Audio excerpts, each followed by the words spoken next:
All right, today we're going to go over how to do a body weight squat, and this is a squat that you're going to have to master before adding in any other weight to this exercise.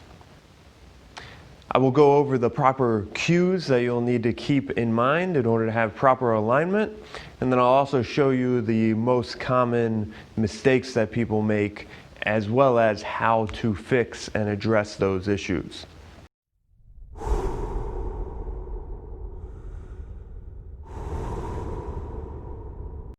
So, working with the squat, I'll show you from different views. So, toes are not going to necessarily point perfectly straight forward, but the best idea to start with them forward and then allow them to move out as it allows you to get deeper into the movement.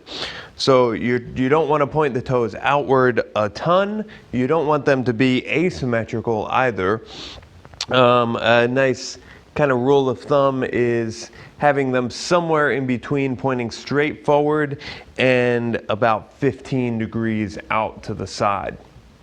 So starting with the feet there, about hips width apart, maybe a little wider than that, but so that outer edge of the foot should be about in line with the crease in your armpit. That's what you can look for to start. Everybody's going to have slight differences here, so it might be a little wider, it might be a little shorter, and we'll find what works best for you. So setting up those feet, what we're going to do is start to sit down as if you were sitting back and down into a chair. So you're going to start to hinge at the hips, start to bend at the knees, and you're going to press the hips back behind you. You can reach the arms out in front of you for a little extra balance. And we're coming down as low as the knees approximately, and we'll bring it back up. As I'll show you from this angle as well. We'll press the hips back and we'll bend through the knees, reach the arms out in front. Try to keep the chest upright here. Cool. So as I do this, you'll notice a couple different things. One, you'll want your weight to stay back in your heels, maybe about 80% in the heels. That'll make sure that you're pressing your hips far back. And then you don't want your chest to totally collapse down either. One other thing that I'll show you from this front view, when you do start to bend through the knees and press the hips back, your knees need to be tracking with the toes. So a lot of times we'll see the knees come inward like this. Try to keep the knees pressing out as you go down. So you're kind of getting this external rotation in the legs. You can engage the legs, squeeze the glutes. As you lower down, slowly releasing the glutes, keep the knees pulling out to the side, and then bring it back up. So there's one common mistake, the stability of the knees caving inward, keep them pressing out. Another one, I'll show you from this angle. As you start to sit back, the knees might kind of come forward here. And notice how the knees are kind of over my toes now. A lot of people kind of sit back and down like this. And you want those knees to stay behind the toes. All right, so as you do bend the knees here, if they are coming forward, you'll notice a lot of that weight in the ball of your foot and nothing really in the heel. So I want you to shift those hips back behind you. And this comes from people will bend the knees first before articulating any movement in the hip. So I want you to start the movement with the hip, pressing the hips back, and then bend the knees so the weight stays back behind you. Cool. The other common mistake is allowing the chest to really cave forward. So as you come down, maybe you're dropping the chest kind of all the way down here in order to get lower. I want you to try to keep the chest up. So the core has to stay engaged, that lower back has to stay engaged. Think about the tailbone slightly tucking under as you sit down to keep the hips in this neutral position. And what I want you to shoot for is as you do sit back, the torso should be almost parallel to the tibia. So your shin bone here and the torso should be pretty parallel with one another as you go down and up. Now, a couple ways to help out with that. If you do have a chair or a bench, we can use that in order to kind of cue a little better if you're not used to this movement.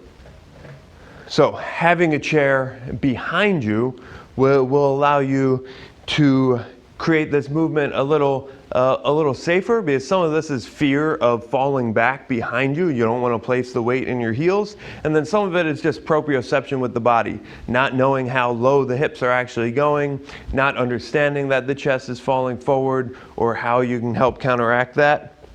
So setting up right in front of a chair will help. And I basically want you to think about this as sitting down into the chair, right? You can actually sit here, and then we're going to try to get up by rocking as little as possible. So you might get a little bit of a rock here depending on your level, right, in order to get up.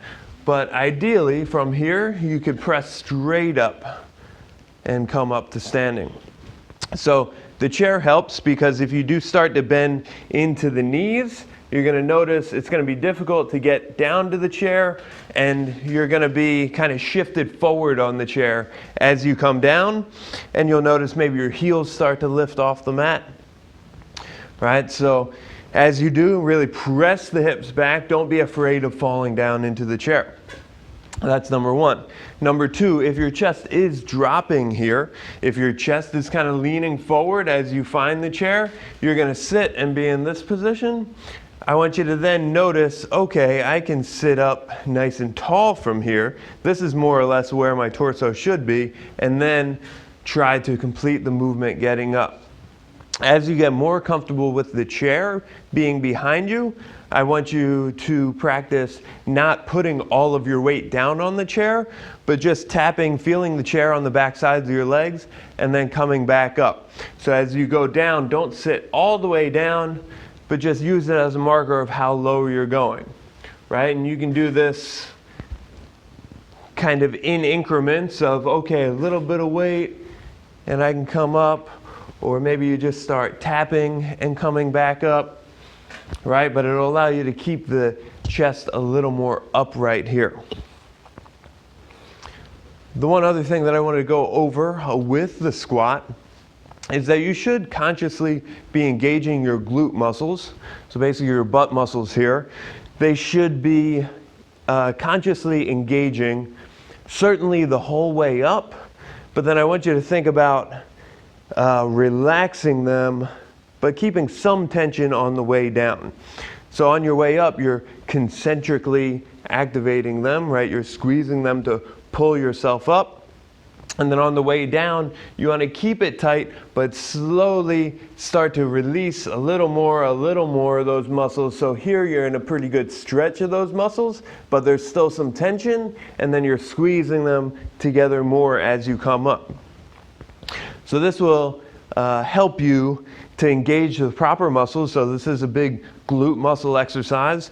You'll activate your glutes, you'll activate your quads, obviously the rest of your body, your ankles involved, your calves are involved, your lower back, your core, all of this is involved as well. But mainly you want to focus on activating the glutes, which oftentimes get overlooked and kind of get put to sleep by sitting all day. So sitting for extended hours, those muscles tend to shut off, and they're not activating properly, which can then lead to lower back pain or hip pain as well. So I want you to take that, and as you're going through this motion, I don't want you to think about it as just sitting down and standing back up, because I feel like that has a tendency of making this movement more quad dominant than it should be. But I want you to think about, as you're coming up from the seat, I want you to think about pressing the hips forward. So you're trying to press those hips forward, and the hips should really be coming forward. Stand up totally straight at the top before going back down, right? And then press the hips forward as you come up. So think about pressing the hips forward as opposed to just standing straight up. It's a hip movement in your squat. So keep in mind those cues as you're going through your next workout and exercise. This is a very good movement to get down nice and solid. This hip hinge and bringing the hips forward is involved in a lot of exercises.